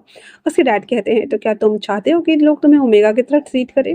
फिर कहता है तो मुझे वांगजी को बताना होगा। कहता ठीक है। फिर उसके डैड चले जाते हैं 2 मिनट का भाषण देने के लिए। और विंग टाइप करके बोल देता है अभी मैं खुद को इग्मा के तौर पे रिप्रेजेंट करने वाला हूँ। तो अगर कोई पूछे कि बच्चे किसने पैदा किया है तो मैं तो बताने से ना रहा, सीधे हाथ उठा लेना और बोल देना बच्चे मैंने पैदा किए हैं। भांजी हंसते हुए कहता है ओह गॉड, चलो इस नाते मुझे बच्चे का अधिकार तो मिलेगा। तो विंग कहता है अगर तुमने ये से एक्सेप्ट किया तो हाँ ठीक है मिल जाएगा। भांजी कहता है मुझे बच्चे चाहिए तो इसके लिए तो मैं कुछ भी कर सकता हूँ। फिर वो जब पढ़ रहा होता है तो सीजन उस मैसेज को पढ़ते हुए कहता है वांग जी क्या तुम श्योर हो। कहता है अंकल को, आप सबको और हमारे घर में विंग चाहिए और बच्चे, है ना। तो क्या फर्क पड़ता है किसने बच्चे पैदा किए और किसने क्या किया, मुझे कोई फर्क नहीं पड़ता है का, मुझे बस बच्चे और विंग चाहिए। वैसे भी वो काफी स्पेशल है ना। कहता हाँ वो तो है। उसके बाद उसके डैड जब विंग का नाम लेते हैं, विंग ने अपने इग्मा वाले फेरोमोन्स को रिलीज करना स्टार्ट किया था जिसकी वजह से हर कोई अपने आप को पावरलेस समझ रहा था, इवन वांगजी भी। और अब जाकर वांगजी को यकीन हो गया था कि विंग सच में बहुत ज्यादा स्ट्रांग है। विंग आते ही सबको ग्रीट करता है, अपने बारे में बोलता है थोड़ा सा, फिर कंपनी का पूरा इतिहास बताता है शुरू से लेकर अभी तक का। उसने अच्छे से खुद को प्रिपेयर किया था आज के दिन के लिए। उसके बाद लास्ट में बोलता है यहाँ तक आने के लिए मेरे डैड ने बहुत मेहनत की है, मुझे सब कुछ सिखाया, बताया, समझाया। और साथ ही मेरे पार्टनर, मेरे अल्फा मिस्टर लैन वांगजी। इतना बोल करके वो लैन वांगजी को इंट्रो करता है। लैन वांगजी उठता है एंड देन आ जाता है स्टेज पे, वो ग्रीट करता है एंड देन वो भी अच्छा सा लेक्चर देता है। वो तो हमेशा देता ही रहता था इसलिए अच्छा सा लाइन देता है। उसके बाद वो विंग का हाथ पकड़े हुए था, कहता है अब खुश। विंग कहता है खुश तो तुम्हें होना चाहिए क्योंकि मैंने तुम्हें वी कॉर्पोरेशन में इस तरह से इंट्रो किया है तो तुम जानते हो अभी मैं हमेशा के लिए नंबर 1 बनने वाला हूँ। जो उसे देखता और कहता है ठीक है। और अपने मन में कहता है पूरी दुनिया के सामने में तुम नंबर 1 रहो या नंबर 2, मुझे गर्व है कि तुमने वो कर दिखाया जो तुमने सोचा था। पर बेड पे तो मैं ही होने वाला हूँ। आखिर हम लैंस पैदा ही हुए टॉप करने के लिए, सोचते हुए वांगजी ने उसे टच वाली स्माइल दे रहा था। विंग उसकी स्माइल देखकर डर गया था और कहता ओ गॉड, मैंने तो इसे कहा था सब अच्छा होगा तो सेट मतलब वेडिंग नाइट मनानी बाकी है। फिर वो दोनों ग्रीड करते हैं एंड देन नीचे आ जाते हैं। अब जाकर पार्टी स्टार्ट हुआ था, वी और लैन दोनों की तरफ से। वहाँ पे बहुत बड़े बड़े वीवीआईपी गेस्ट मेंबर्स बाहर बाहर से भी आए हुए थे। हर कोई वांगजी और विंग से मिल रहा था, बातें कर रहा था। और वांगजी भी अपने बिजनेसमैन से और सबसे विंग को इंट्रो करा रहा था। विंग के लिए आज एक स्वर्णिम डे था। हर चीज़ हो जाने के बाद उसके डैड और मॉम कहते हैं वांगजी अब तुम दोनों जाओ रेस्ट करो, यहाँ का बाकी काम हम देख लेंगे। युवान कहता है डैड डोंट वरी, हम है ना, हम देख लेंगे, आपकी तरफ से मैं हूँ, मैं सब कुछ संभाल लूंगा भाई साहब। युवान की बात सुनने के बाद तो सारे लोग खुश हो रहे थे। उसके बाद अंकल कहते हैं जाओ, मुझे अपने पोते के साथ में थोड़ा सा टाइम स्पेंड करना है। सीजन कहता है मुझे भी, ये बिल्कुल तुम्हारी तरह है। इतना बोल करके उसके दोनों चबी चिक्स को ऐसे किची किची कर रहा होता है। फिर उसे गोद में उठाते हुए कहता है तो लिटिल चैम्प चले काम पे लगते हैं। फिर कहता है वो तो सही कहा आपने, इतना बोल करके फिर वो लोग वहां पे थे। और वांगजी विंग को हाथ में लेता है और कहता है तो चले। वी कॉर्पोरेशन में ही विंग के जो होटल्स थे उसमें उन दोनों के लिए स्वीट्स जो कि ऐसे रहता है ना, सबका अपना अपना एक तो उसी में उसके लिए अच्छे से प्रिपेयर करा गया था, क्योंकि फिलहाल से इतनी रात को वो लोग घर नहीं जा सकते थे, बहुत लेट हो चुका था। और वांग जी विंग को लेकर के ऊपर आता है, जहाँ पे वांग जी उसे परमिशन मांगता है उसे अपना बनाने के लिए। विंग कहता है शादी करने के टाइम पे सोचे थे। वांग जी कहता है मुझे यकीन था कि तुम मुझसे शादी जरूर करोगे। विंग कहता है मैं पूरे 45 मिनट लेट आया था। वांग जी कहता है हाँ, एक पल के लिए मैं डर गया था, पर मुझे कहीं ना कहीं तो लग रहा था कि तुम आओगे। विंग कहता है हाँ हाँ मैं समझ सकता हूँ, फिर अभी इसके लिए परमिशन क्यों? वांग जी कहता है ताकि बाद में हम दोनों में से किसी को रिग्रेट ना हो, एक बार हाँ तो बोलो। विंग कहता है उसके बाद क्या? वांग जी कहता है कुछ नहीं, और अपने मन में कहता है उसके बाद मेरी चलेगी ना कि तुम्हारी। विंग कहता है तो तुम्हें मुझसे हार कर कैसा लग रहा है? देखो आज मैं तुमसे ज्यादा अमीर हूँ। विंग कहता है एक बात बोलो, मैं एक चीज अच्छे से समझ गया हूँ, हम अपना नाम स्टेटस रुतबा पैसा million trillion car posh car Lamborghini या कुछ भी खरीद ले, पर जब तक आपके पास आपका पार्टनर ना हो, आपकी फैमिली ना हो, आपको खुशियों को बांटने वाला इंसान ना हो, वो चीजें किसी काम की नहीं है। अजीब लगेगा तुम्हें सुनने में, मैंने भी बेस्ट बिजनेसमैन का अवार्ड पाया, नंबर 1 टाइकून बना, सबके लिए आइडल बना, हॉट सेंसेशन बना, पर घर आने के बाद एक चीज मुझे हमेशा काटती थी, उस घर में ना एंजॉय करने वाला कोई नहीं था। सब बस मुझे कांग्रेचुलेशंस विश करके अपने कमरे में चले जाते थे और मैं अपने कमरे में ड्रिंक लेकर के उस ट्रॉफी को देखते हुए सोचता था कि क्या ये इतना जरूरी था। क्योंकि उसके बाद भी मुझे कभी हंसी नहीं आती थी, मुझे कभी खुशी फील नहीं होती थी। ऐसा लगता था जैसे कि ये मेरा जॉब था, मुझे ये ग्रेड लाने थे एंड दैट्स इट, मैंने बस अपना काम डन किया था। पर आज तुमसे हार कर भी पता है मैंने विक्ट्री कर ली है। मैं तो पूरी लाइफ हारने के लिए तैयार हूँ विंग, क्योंकि मेरे पास तुम जो हो। विंग कहता ओ अच्छा ऐसा है क्या, फिर तो तुम यही डिजर्व करते हो, तो तुम्हें हारना ही होगा, क्योंकि मैं नंबर 1 बनूंगा और मैं बिजनेस में कभी पीछे नहीं हटूंगा। मैं अपने प्लान डिस्कस नहीं करने वाला ये वो। और विंग का बीबी मोड ऑन हो गया था। वांग जी बस ना विंग को देखे जा रहा था, देखे जा रहा था, देखे जा रहा था, देखे जा रहा था एंड देन गले लगते हुए कहता है मैं तुमसे हारने के लिए तैयार हूँ मैं जान, प्लीज अब शुरू करे, 2 बज रहा है और तुम्हें पता है मैं कब से वेट कर रहा हूँ इसका। मैं तुम्हें हर्ट नहीं करना चाहता था, लेकिन I can't control my self, please start करें। विंग बेचारा उसकी बोलती बंद हो गई थी और कहता है हाँ तो कर सकते हो, मैं थोड़ी बोलूंगा कि आ बैल मुझे मार। मंगजी हंसते हुए कहता है ठीक है ये बैल खुद ही कर लेगा। इतना बोल करके धीरे धीरे फिर से, अब मैं एक्सप्लेन नहीं करूंगी समझ जाओ।